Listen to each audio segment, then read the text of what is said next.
নির্বাচন আসলে আপনি আমার সঙ্গে এই ব্যাপারে নিশ্চয়ই একমত হবেন।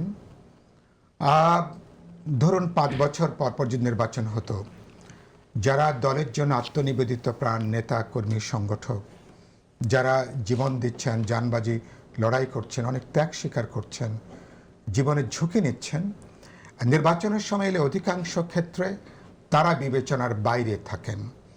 এটা কেবলমাত্র বিএনপি নয়, এটা আমাদের এখানে রাজনৈতিক অধিকাংশ যাদেরকে আপনারা বড় দল বলতে পছন্দ করেন বা মানুষ চেনে, তাদের সংস্কৃতিটা কম বেশি এরকম।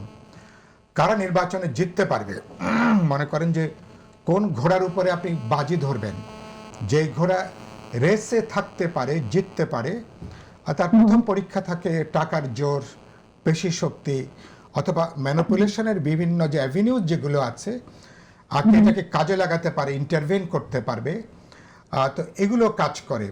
এবং আমি আগের আপনার অংশে বলেছি, নির্বাচনের প্রার্থী মনোনয়ন, প্রার্থী বাছাইয়ের ক্ষেত্রে এবার আমি সাধারণভাবে বলবো, বিএনপির এবার যে নির্বাচনের যে প্রার্থীতা তারা যেটা নির্বাচন করেছেন, সাধারণভাবে এটা ভালো হয়েছে এই বিবেচনা। কারণ গত 3টা নির্বাচনে অনেক জ্যেষ্ঠ নেতৃবৃন্দরা, যারা ধরুন প্রায় 17, 18 বা 19 বছর ধরে যারা ক্ষমতার বাইরে ছিলেন, দলের জন্য অসাধারণ গুরুত্বপূর্ণ ভূমিকা পালন করেছেন, কেউ বাইরে থেকে, জেলে থেকে, নানাভাবে গুম থেকে।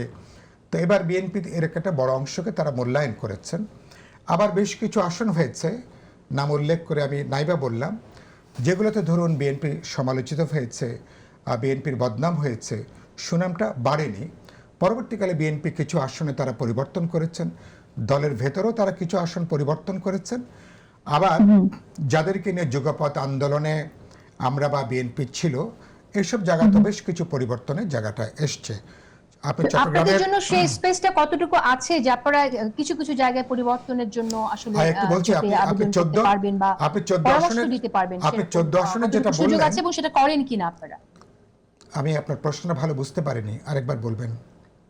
আমার প্রশ্ন ছিল যে আপনাদের জন্য, আপনারা যারা জোটে আছেন তাদের জন্য কতটুকু আসলে সুযোগ আছে, বা আপনারা এই পরামর্শটুকু জোটে বিশেষ করে বিএনপি কে দেন কিনা যখন কোনো প্রার্থী এই ধরনের অভিযোগ আসে এবং সেটা আসলে আমাদের অনাকাঙ্ক্ষিত যে ধরনের আমাদের অভিজ্ঞতাটা এবার ভালো হয়নি।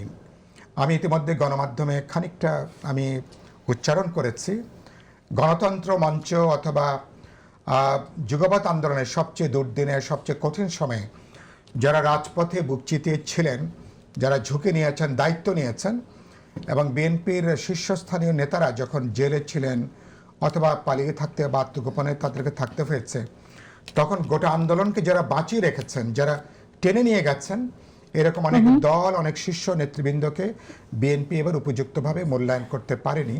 সেটা বলছেন যে যেহেতু আবার এটা ইলেকশন কমিশন এবার যে আরপিও করেছেন, নিজস্ব প্রতীকে এবার দলগুলোকে নির্বাচন করতে হবে, সেটা তো একটা বাস্তব বিবেচনার ব্যাপারে কোনো সন্দেহ নেই। এই জন্য দেখলাম যে অনেকেই নিজের দলকে বিলুপ্ত করে দিয়ে, দল থেকে পদত্যাগ করে অনেকে ধানের শীষ মার্কা নিয়ে খেলছেন। আর তারপরে আর কেউ কেউ, সংখ্যাটা খুবই সামান্য, যুগপথের সঙ্গে যদি 30, 40, 50টা দল হয়ে থাকে, মনে হয় মাত্র 4টা 5টা দল বা এরকম হবে 5-6টা দল, তারা হয়তো নিজস্ব মার্কা নিয়ে 1-2 আসনে তারা নির্বাচন অংশ নিচ্ছেন।